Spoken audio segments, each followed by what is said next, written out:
I've decided to learn how to wakeboard because I've always been interested, and due to the interest theory, this will enhance my motivation to learn. The social learning theory suggests an individual can learn through observing people's behaviours and these outcomes.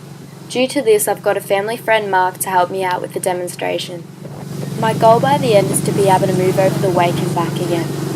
Mark acted as my more knowledgeable other to help scaffold my learning by giving me some well-needed advice. After looking at the zone of proximal development, it was time to get in the water and build and construct my own knowledge based on the advice Mark had given me and my prior knowledge of already being a strong snowboarder.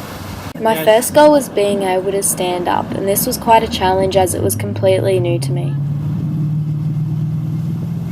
After a few failed attempts, I realised it was time to go back to my more knowledgeable other to give me some more advice before I was able to learn more independently. Mark reminded me that I was trying to get up too quickly and that I needed to wait a bit and let the boat pull me up more than forcing it. With using the advice Mark had given me, I was successfully able to pull myself up. The excitement of being able to stand up for me was an intrinsic reward that motivated me to want to continue learning more.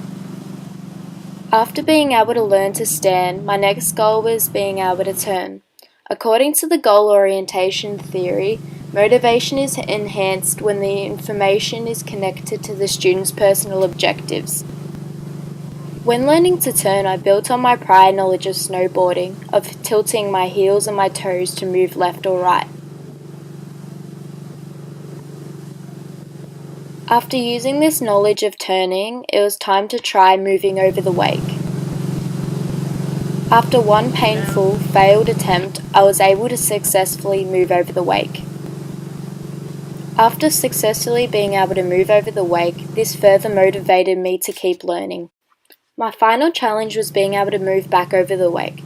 I found this particularly difficult because I find it harder to turn on my toes than my heels. A few failed attempts later, and some advice from my more knowledgeable other, I was able to successfully be able to move over the wake and then also be able to move back again. After a lot of practice and trial and error, I was successfully able to move over the wake and back again, using all my prior knowledge of snowboarding, the advice from Mark, and my experience of being on the wakeboard, with this as my end result.